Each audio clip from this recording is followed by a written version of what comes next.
Hello everyone, this is Professor Sanan Sari, and today we are going to discuss about a very important topic that is nothing but economics MCQs with answers. Friends, in this video we are going to discuss about all 100 MCQs on economics semester 2, and this is a very important lecture, and I have divided the all 100 MCQs into two parts. So here we are going to deal with the video part 1, and then I'm going to upload a next video which is totally based on video part 2 of the economics 100 MCQs with answers. Would like to inform you friends that I'm here to make this video on the basis of my viewers demand. So let's start today's content here.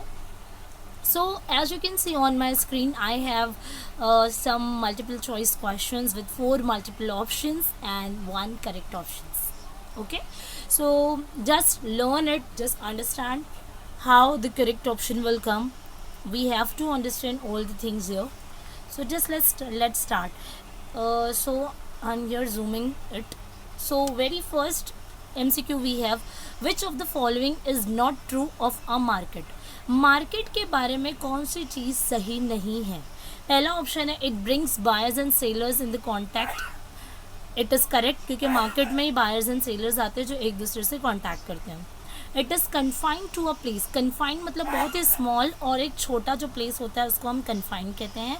Then we have its structure is determined by nature of a commodity. Exactly, it's true. It is shaped by technology. It's true. So what will be the wrong answer? ठीक है, तो यहाँ पर जो wrong answer है आपका वो है, it is confined to a place. मतलब मार्केट कोई छोटी मोटी जगह नहीं होती है. मार्केट एक बहुत ही बड़ा प्लेस है जहाँ पे many buyers and many sellers are coming to settle their transactions. Okay, now here we have a second, that is which of the following factor determines the structure of a market. कौन सा following factor है जो market के structure को determine करता है? ठीक है, सो नेचर ऑफ फर्म, मतलब कौन सा फर्म है आपका, फर्म जो इंडस्ट्री है आपकी. सबसे पहले तो ये फैक्टर है जो डिटरमाइन करता है आप कौन से फर्म से बिलोंग कर रहे हो. नेचर ऑफ कंज्यूमर, कंज्यूमर कैसे आपके, और आपका सेलिंग कॉस्ट, मतलब कितना आप सेलिंग खर्चा लगा रहे हो प्रोडक्ट को सेल करने में. सो ये सारे ऐसे फैक्टर्स हैं जो इम्पॉर्टेंट है हमारे लिए, जो डिटरमाइन करते हैं आपके मार्केट के स्ट्रक्चर को. So that is why your answer will be all of the above. Next, what prevents a seller in perfect competition to influence the price. मतलब कौन प्रिवेंट करता है, कौन सी चीज़ प्रिवेंट करती है सेलर्स को in a perfect competition to influence the price. Perfect competition में क्या होता है, जो सेलर्स होते हैं दे कांट मैनिपुलेट और they can't change the price. Okay, they can't influence the price in the perfect competition. ठीक है, they are the price taker. ठीक है, सो यहाँ पर basically large numbers of sellers होने की वजह से दे कांट इन्फ्लुएंस. बिकॉज अगर समझो बहुत सारे मार्केट में आपके जैसे प्रोडक्ट को बेचने वाले लोग अवेलेबल है ना, सो यू कांट चेंज और इन्फ्लुएंस योर प्राइस, बिकॉज इसका एडवर्स इफेक्ट आप पर ही पड़ने वाला है. ठीक है, सो बहुत ज़्यादा सेलर्स होने की वजह से, इसलिए हमारा करेक्ट ऑप्शन होगा large numbers of sellers. Next, which of the following is a feature of oligopoly. Oligopoly का फीचर कौन सा है? Products are always identical. नहीं, ये आपका परफेक्ट कंपटीशन का फीचर है. Product do not have any substitute, ये आपका मोनोपोली का है. प्रोडक्ट्स में differentiated, yes this is the correct answer for the oligopoly features. Products इसमें डिफ्रेंशिएटेड होते हैं, अलग अलग होते हैं, और स्टैंडर्ड होते हैं, ब्रांडेड होते हैं. ठीक है, next, a new firm can easily enter and dash market. कौन से मार्केट में कोई भी नई फर्म आराम से एंटर कर सकती है? सो वो है आपका perfect competition. Okay, next, demand curve face by an individual seller under perfect competition. Perfect competition के अंदर अगर कोई इंडिविजुअल सेलर का डिमांड कर्व आप देखोगे तो वो कैसा होगा? वो होगा हॉरिजॉन्टल. ये सारी इमेजेस थी. अभी 50 ऑब्जेक्टिव्स में पूरा डीपली डिस्कशन करना is quite difficult for me, but I have already uploaded economics videos 1 year ago. सो यहाँ पर आप मेरे प्रीवियस वीडियोस देखिए. मैं ट्राई करूँगी डिस्क्रिप्शन में लिंक को यहाँ पर डालने के लिए, बिकॉज क्या है ना, यहाँ से आपको ये जो हॉरिजॉन्टल, वर्टिकल, इवन मैंने डायग्राम्स तक पूरे अपडेट किए, short run, long run, even for the perfect competition, all types of markets का मतलब जो बेसिकली 4 होते हैं, perfect competition, monopoly, oligopoly and monopolistic competition, सभी का मैंने डायग्राम्स और इवन जो न्यूमेरिकल प्रॉब्लम्स होते हैं वो सारा का सारा अपलोडेड है मेरे वीडियोज़ में। सो मैं प्लेलिस्ट आपके साथ मेरे डिस्क्रिप्शन बॉक्स में जो है अपडेट कर दूँगी, वहाँ से आप चेक कर लीजिएगा, because it is quite difficult कि मैं आपको डीपली समझा सकूँ इन MCQs। सो बट आपने ये ध्यान रखना है कि अगर परफेक्ट कॉम्पिटिशन है, ठीक है, और इंडिविजुअल पर्सन की आप डिमांड कर्व को देख रहे हो तो वो हॉरिजॉन्टल दिखाता है। हॉरिजॉन्टल क्यों दिखाता है आप डायग्राम में चेक कर लीजिएगा, मैं भेज दूंगी आपको। Which market structure is clearly visible in the retail trade. Retail trade में कौन सा रिटेल जो होता है, रिटेलिंग आप सुन रहे हो ना, आजकल रिटेल जो है बहुत ज़्यादा बूम पर चल रहा है हमारे मार्केट में। सो वो कौन से मार्केट टाइप का पार्ट है? सो वो है मोनोपोलिस्टिक कंपटीशन का, क्योंकि मोनोपोलिस्टिक कंपटीशन में कौन कौन से प्रोडक्ट्स आते हैं, जैसे सोप हो गया, डिटर्जेंट पाउडर्स हो गए, many buyers and many sellers आप कह रहे हो, तो वो रिटेल शॉप का पार्ट है, ठीक है। Cartel formation is most likely to happen under oligopoly. Oligopoly में क्या होता है? कार्टेल फॉर्मेशन होती है, बिल्कुल याद रखना, it is a very very very important MCQ। Okay, next, आप कौन से भी कॉलेज से बिलोंग करते हैं, this will definitely come. In perfect competition at any given time price for a commodity is same। perfect competition में कोई भी टाइम आए, कैसा भी हो, बट आपका जो प्रोडक्ट होगा, जो कमोडिटी होगा, will be always same. Demand curve of the firm in perfect competition is. Perfect competition में डिमांड कर्व कैसा रहेगा फर्म का? अगेन वही चीज़ आपसे घुमा के पूछी गई है, that is nothing but we called horizontal curve. Next, which of the following is not a characteristics of perfectly competitive market. ठीक है, कॉम्पिटिटिव मार्केट में क्या होता है? Large numbers of buyers and seller होते हैं, ठीक है। जो सेलर्स होते हैं they are not the price maker, they are always a price taker. Product इनका होमोजेनियस होता है। तो हमारे पास थर्ड ऑप्शन ऐसा है जो डिफरेंट दिखा रहा है, जो है pricing policy of one seller will affect pricing policy of rivals. नहीं, राइवल जो है अपोजिट कंपनी, अपोजिट फार्म जो है, उसको कोई नहीं फ़र्क पड़ेगा अगर आप चेंजेस कर रहे हो और आप परफेक्ट कॉम्पिटिशन का पार्ट हो, तो कोई चेंजेस नहीं होता है, क्योंकि all the sailors under the perfect competition will be always price taker, so they can't influence the price. Next, number 12, the demand curve be faced by an individual sailor in perfect competition is perfectly elastic। ठीक है, याद रखना है। Elasticity of demand पे भी already I have uploaded the video, आप एक बार उसको चेक कर लेंगे। पॉइंट नंबर 13 हमारे पास है, under perfect competition price is determined by. Perfect competition, मैंने perfect competition, monopolistic, monopoly, oligopoly का वीडियो अपलोड किया है। काइंडली आप वो सारे वीडियोस को, हार्डली 5-5 मिनट के वीडियोस, आप उसको एक बार गो थ्रू ज़रूर करें, तभी आप इजीली MCQs को कर सकते हैं। MCQs को समझना इज़ मतलब कोई ऐसा नहीं है कि आप समझ जाओ रट्टा मार लो, नहीं, इसके लिए आपका बेस क्लियर होना is very must. Base clear रहेगा तो MCQ कहीं से भी आने दो, घुमा फिरा के आप आराम से क्रैक कर पाओगे इसको, ठीक है। So under perfect competition price is determined by total demand and supply. Perfect competition में डिमांड एंड सप्लाई, आप डायग्राम देखोगे सो उसमें इक्विलिब्रियम कब मिलता है? डिमांड एंड सप्लाई कर्व के इंटरैक्शन पे will get the equilibrium. So हम ये कह सकते हैं कि परफेक्ट कॉम्पिटिशन में प्राइस, इक्विलिब्रियम वाला प्राइस आपके डिमांड एंड सप्लाई से मिलता है। In a perfectly competitive market of firms, perfect competition में मार्केट क्या होता है? प्राइस हमेशा इक्वल होता है एवरेज रेवेन्यू के, और एवरेज रेवेन्यू हमेशा इक्वल होता है मार्जिनल रेवेन्यू के। ये भी मैंने प्रूव किया है, मेरा टेबुलर फॉर्म का न्यूमेरिकल क्वेश्चन का भी सॉल्यूशन है आपके प्लेलिस्ट जो मैं शेयर करूँगी, उसमें देखिएगा। परफेक्ट कॉम्पिटिशन के अंदर price, average revenue, marginal revenue हमेशा इक्वल होता है। न्यूमेरिकल प्रॉब्लम को सॉल्व करने के बाद भी you will get the same answer, same numerical answer in every stage. Next, a perfectly competitive firm produces its equilibrium output at a point जहाँ पर मार्जिनल कॉस्ट इक्वल होता है मार्जिनल रेवेन्यू के, और आपका जो मार्जिनल कॉस्ट होता है ना वो इंक्रीज होता जाता है। ये भी प्रूव होगा आपके डायग्राम में। diagram is already uploaded. Short run equilibrium of a firm and long run equilibrium of a firm under perfect competition is already uploaded. Go through कर लेना एक बार। A firm short run supply curve under perfect competition is equal to marginal cost curve above the lowest point of short run average variable cost. SAVC is nothing but short run average variable cost. The short run industry supply under perfect competition is obtained by adding supply all the firms, मतलब जितने भी firm है उनका supply add on करते जाना, वो short run की industry का पार्ट है। क्योंकि लॉन्ग रन में तो क्या होगा, you will get profit, short run in you have to examine how you will get the profit, so that is why we have to add all the supply of a firms, जितने supply हो रहा है सब।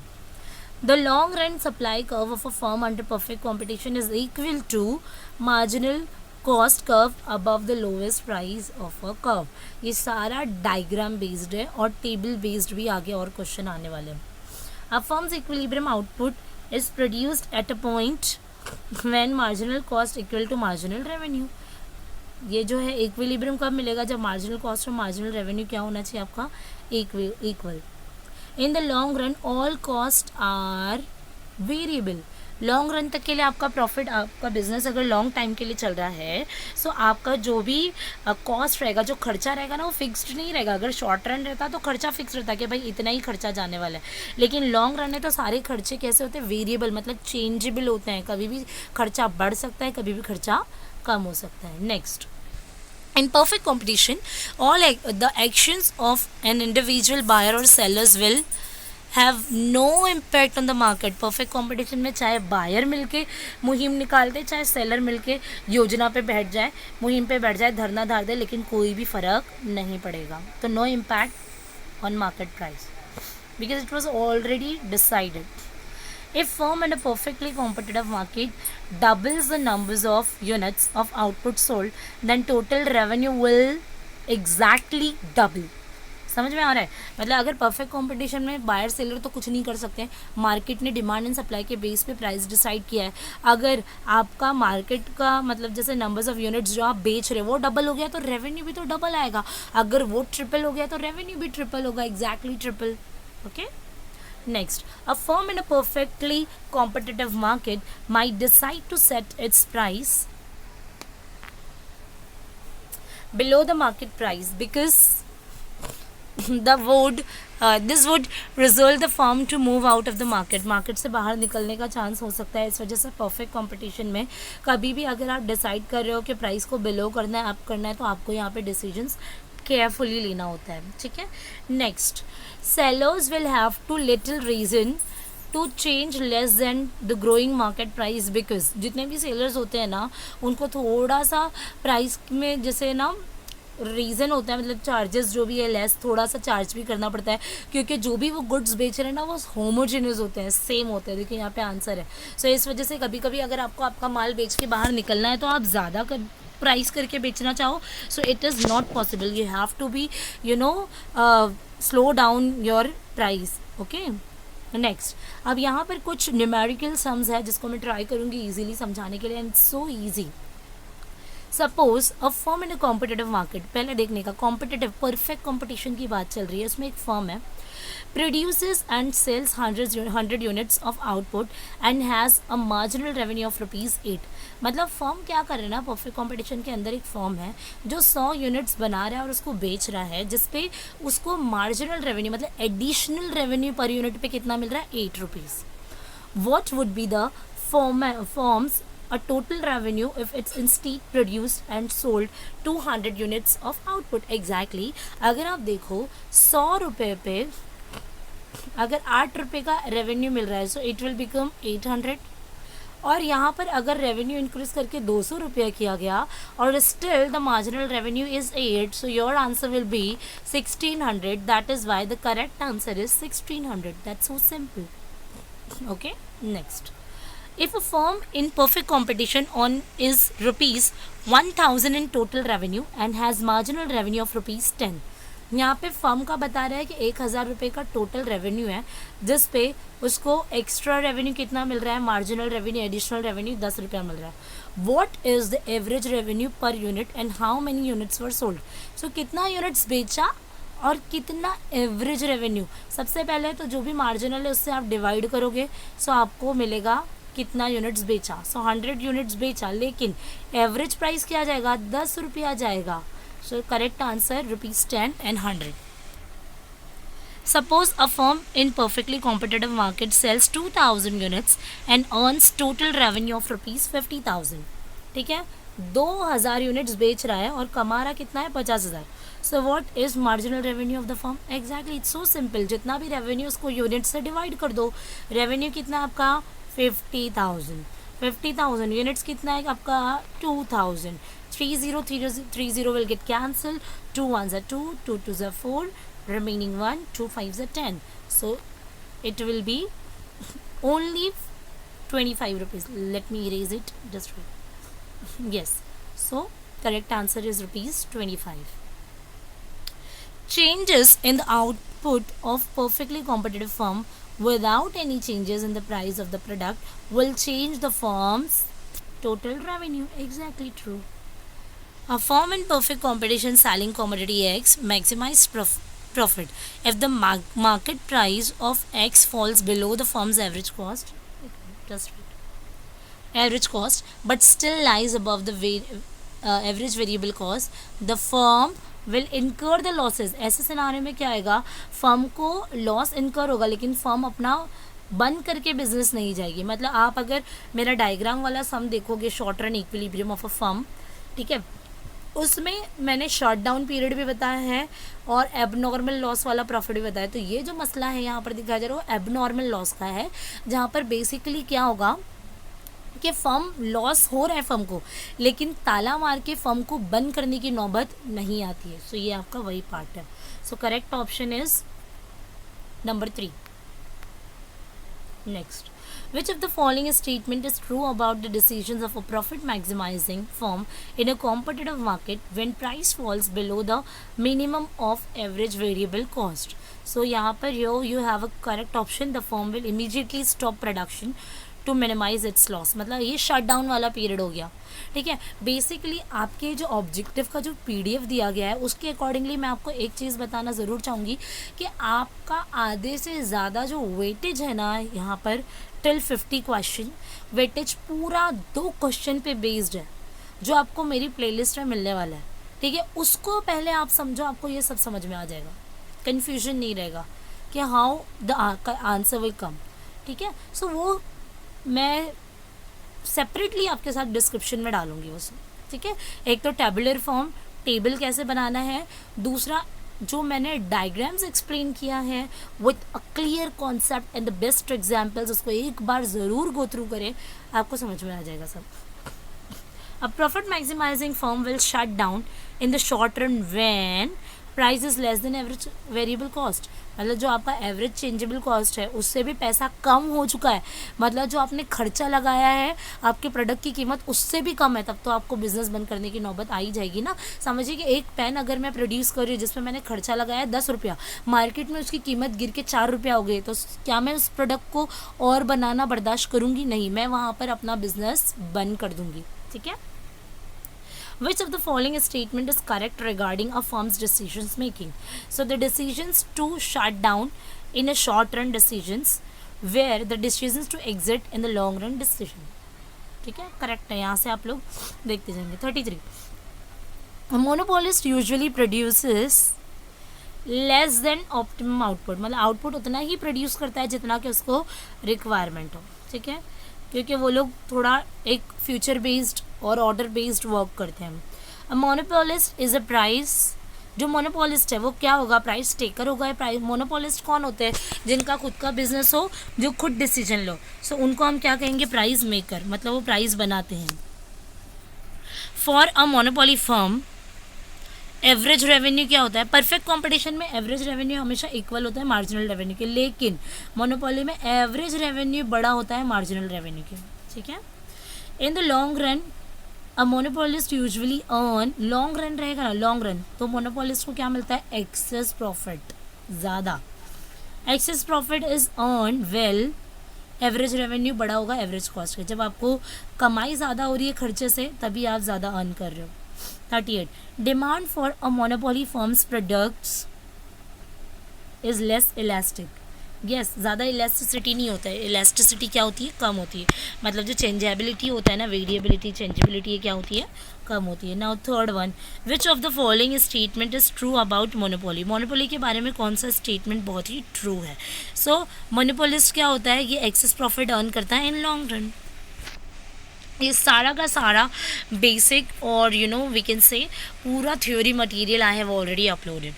Now the 41, which of the following is an example of source of monopoly power. Railway याद रखना है, important है, railway का क्वेश्चन आ सकता है. सो रेलवे आपके मोनोपोली का पार्ट है. बीएमसी की सर्विसेज हो गई जो ड्रिंकिंग वाटर सप्लाई करती है, रेलवे हो गया, इलेक्ट्रिसिटी जो अडानी देता है, ये तीनों बेस्ट एग्जाम्पल है मोनोपोली के, याद रखना है आपको. Now a fundamental source of monopoly market power arise from barriers to entry. मतलब फंडामेंटल पॉइंट इनके पास क्या है कि कोई भी इजीली एंट्री नहीं ले सकता, इस वजह से इनका मोनोपोली चल पा रहा है. A monopolist faces a downward sloping curve and can sell only a limited quantity of output at each price. ठीक है, अलग अलग प्राइस पे, और इनका जो स्लोपिंग कर्व होता है वो डाउनवर्ड होता है, डायग्राम में मैंने दिखाया है. Number 43. If a profit maximizing monopolist faces a downward sloping market curve, its marginal revenue is less than the price of the product. Basically ये सारी चीज़ें हम डायग्राम से ही समझ पाएंगे. Now a profit maximizing monopolist will produce the level of output at which the marginal revenue is equal to the marginal cost. हमने अभी देखा ना MR is equals to AC, वैसे यहाँ पर MR is equals to MC है. For a profit maximizing monopolist, price is greater than marginal revenue and marginal cost. मतलब price will be greater than marginal revenue and price will be greater than the marginal cost. Now next, the difference between profit maximization in monopoly and perfect competition is where average revenue is equal to the marginal cost and where average revenue exceeds the marginal cost. मतलब यही difference है दोनों में कि marginal revenue कभी equal होगा average cost के और मार्जिनल रेवेन्यू कभी इंक्रीज हो जाएगा, जो प्रॉपरली मैंने इंक्रीजिंग मार्जिनल कॉस्ट वाला कर्व दिखाया है डायग्राम में.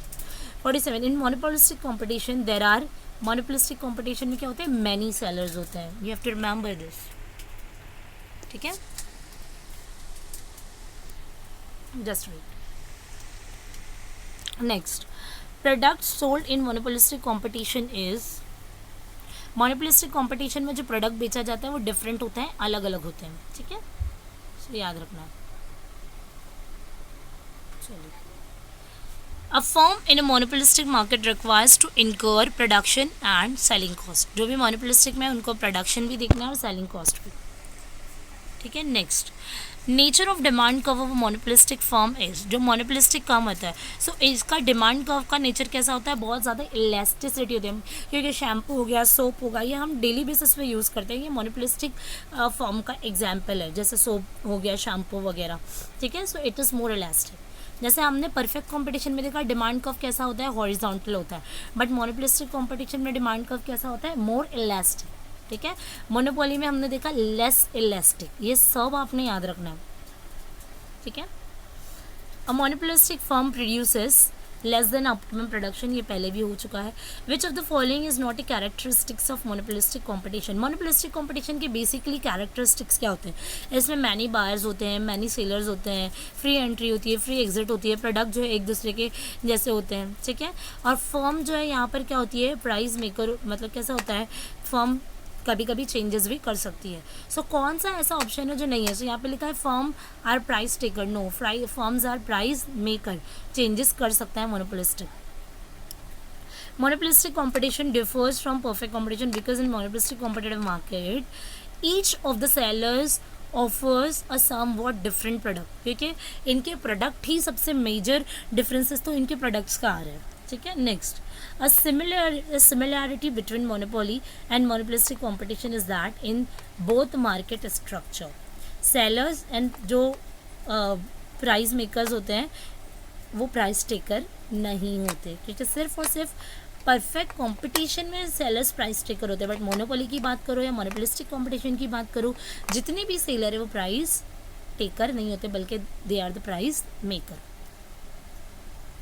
Next, a firm in a monopolistic competition face a demand curve that is negatively sloping and relatively elastic. Negative slope होता है और थोड़ा सा elasticity होती है.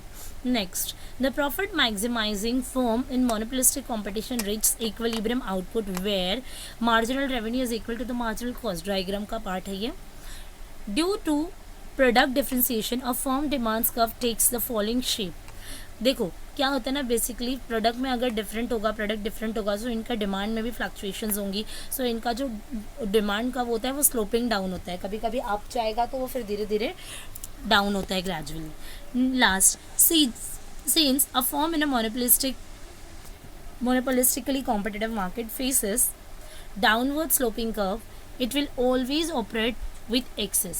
ठीक है. सो ये जो है ना, इसमें बहुत सारे कंटेंट्स ऐसे हैं जिसके लिए आपको अगर मैं मेरी प्रीवियस 2 से 3 वीडियो भी दे दूंगी सो आराम से आपका जो है यहाँ पर आराम से आप यहाँ पर जो है सो बेसिकली मैं यहाँ पर अपलोड करती हूँ और मैं आपसे ये रिक्वेस्ट करूँगी कि पहले आप उस वीडियो को देखें, या फिर आपका अगर बेस अगर पड़ा हुआ है, आपने स्टडी कर रखा है, so don't worry, you can go directly with my objective वाला वीडियो. अगर आपका बेस क्लियर नहीं है so please go and check my those videos which I am going to share on my description.